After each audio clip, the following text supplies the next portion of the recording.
Gracias. Les recuerdo, estamos platicando con una experta de temas internacionales, especialmente de la relación México-Estados Unidos, la maestra Arlene Ramírez Uresti.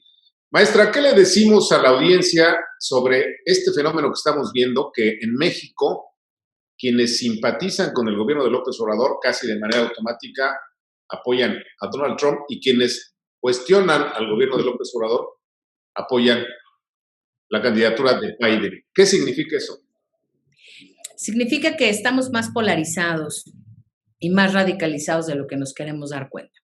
Significa que ideológicamente hoy no tenemos una identidad nacional, no tenemos un proyecto de nación, que es lo más grave. Fíjate que me interesa mucho esta pregunta porque no nos debe sorprender lo que pasa hoy en Estados Unidos si tomamos en cuenta que Donald Trump durante 4 años estuvo minando y atacando la democracia de los Estados Unidos. Y si hacemos un símil con respecto a México, tenemos que ver qué ha pasado en este trayecto de gobierno. O sea, vemos con mucha preocupación un patrón de ataque a las instituciones, un patrón de ataque a los medios de comunicación, un patrón de ataque al empresariado, un patrón de ataque a cualquier persona que no coincide con las ideas del presidente. Y eso es un ataque a la democracia. Claro. Abiertamente tenemos que reconocer que lo que se está viviendo en los Estados Unidos es resultado de esos 4 años de un ataque frontal a la democracia y a las instituciones.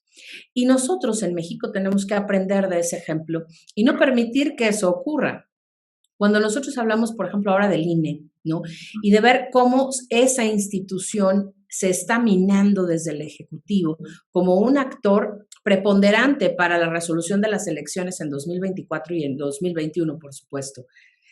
Estamos enfrentando la mayor amenaza a nuestra democracia y a nuestros procesos electorales. Si bien el INE ha tenido muchísimos descalabros y muchísimos tropiezos, también es cierto que a México le ha costado construir un proceso político electoral desvinculado del Poder Ejecutivo. Si en los colegios electorales de los Estados Unidos el proceso ha sido tan complejo y hoy por hoy la figura presidencialista exacerbada por Donald Trump amenaza la legitimidad del proceso electoral, pues ¿qué no podemos esperar en México de un proceso, ¿no?, en el que el partido en el poder recibe una cantidad exagerada de recursos respecto al resto de los partidos, en donde la misma cultura de voto no existe? Ahora hay algo muy importante, Ricardo. En Estados Unidos, solamente el 62% del padrón electoral votó. Y algo que es súper importante es que solamente ese 62% está 48% votando por Joe Biden y el resto por Donald Trump o por otras fracciones. Entonces, no podemos hablar cuando dicen, es que Joe Biden es el más votado de la historia. Bueno, guardando las proporciones que tiene el abstencionismo en los Estados Unidos, que es superior al de México, por cierto, pero que además guardando la proporción de que hoy por hoy, un partido con esa división, cualquiera que gane la carrera electoral en este momento, pues no es un presidente que represente realmente un proyecto de nación. Maestra Uresti, de manera maniquea, en mi opinión, muchos decimos en México, nos puede ir bien con Trump o nos puede ir mejor con Biden, o al revés, nos puede ir mal con Biden y bien con Trump. ¿Cuál es la verdad? ¿Con quién nos iría bien o nos iría igual con cualquiera? Mira, tradicionalmente a México le va mejor operativamente con un republicano en la Casa Blanca. No es Trump, es el partido y es la ideología. Porque al ser un partido conservador, mantiene mucho más alineado el tema migratorio, por ejemplo, el tema de la lucha contra el narcotráfico, la relación bilateral. En el caso de los presidentes demócratas, tenemos que recordar nada menos a Barack Obama, el presidente con mayores deportaciones, Sí. el presidente de los menores no acompañados en jaulas, ¿no?, el presidente de los centros de detención dividiendo a las familias. Barack Obama siendo un partido de izquierda, tuvo izquierda progresista, pero finalmente izquierda, ¿no?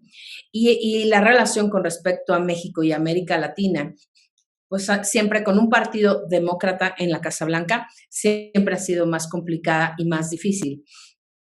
Barack Obama fue un presidente sumamente popular, sumamente carismático, pero eso no deja de lado que haya sido un presidente bastante duro en el tema migratorio y en el tema de los programas sociales. Y en el caso de Donald Trump, pues sabemos que ha cometido muchos errores, no es nada carismático, es un presidente ególatra, etcétera, etcétera. Sin embargo, es un presidente que en el primer tramo o en el segundo tramo de gobierno del presidente Enrique Peña Nieto, por ejemplo, pues avanzó en la inversión extranjera directa. Y eso hizo que la transición hacia el gobierno de López Obrador fuera económicamente mucho más amable que en otros escenarios. Otro tema que ha despertado una gran polémica, maestra, de los medios de comunicación, la televisión, la radio de Estados Unidos, la televisión, la radio privada, pero también medios públicos, Claro. cancelan un mensaje de Donald Trump, argumentan que pues está diciendo mentiras. Hay una división de posiciones. Yo tengo mi posición, pero aquí la que importa es la suya, maestra. ¿Qué decir de esto? ¿Es positivo, negativo? ¿Una lección para México? ¿Cuál es su punto de vista? Es una lección para México, sin lugar a dudas, pero en términos constitucionales en los Estados Unidos, si nos apegamos estrictamente a la ley, es una violación al derecho a la libertad de expresión, pero más allá que la libertad de expresión, al derecho a la información. Lo negativo de esta decisión recae en que la enmienda constitucional de los Estados Unidos, ¿no? En la que se le da a la población el derecho a la información, se cuarta cuando alguien decide qué puedes ver y qué no puedes ver. En ese sentido, no está demostrado que el presidente Donald Trump esté mintiendo ni tenga argumentos. Y las televisoras tampoco tenían los elementos para decir o hacer un juicio. El error es cortar de manera masiva la transmisión sin anunciarle al espectador para que pudiera cambiar de canal o para que pudiera sintonizarlo en otro lado. Claro. Al hacer esto, digamos, un apagón, ¿no?, de medios, pues lo que sucede es que no solamente atentan contra su libertad de expresión, sino que sobre todo atentan contra la libertad del ciudadano de estar informado y de tomar la decisión del mismo apagarle, cambiarle, ¿no?, y buscar, en caso que le interese, pues una transmisión en donde pudiera enterarse de manera completa de lo que él estaba diciendo. Por último, maestra, ¿cuándo veremos ya una decisión en el tiempo? Ya el pasado viernes había ya los votos suficientes para Biden, pero bueno, falta todavía la impugnación.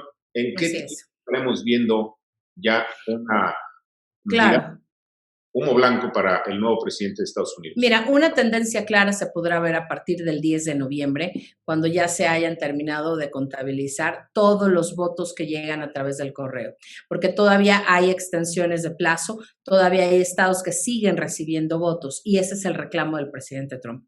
En segundo lugar, después del 10 de noviembre viene la extensión hasta el 20 de noviembre para que él pueda meter una impugnación en la Suprema Corte y pueda, ¿no?, buscar el recuento en estos dos estados clave, Pensilvania y Wisconsin, que es donde dice que hay votos dobles, votos por mail, ¿no?, por correo postal y votos presenciales de la misma persona. Si ese es el caso y la impugnación pudiera durar hasta febrero de 2021, de tal forma que el peor escenario, el escenario más catastrófico será pues que Estados Unidos reciba el 2021 sin un presidente ya declarado, un nuevo presidente en la oficina. Y sobre todo, pues todos los conflictos políticos, sociales, económicos, financieros que esta inestabilidad de transición va a generar. Maestra Ramírez Uresti, le aprecio, le agradezco y en otro momento seguimos platicando. Muchísimas gracias, Ricardo. Un saludo. Gracias. ¿Qué le parece una estupenda conversación? No se vaya, tenemos más.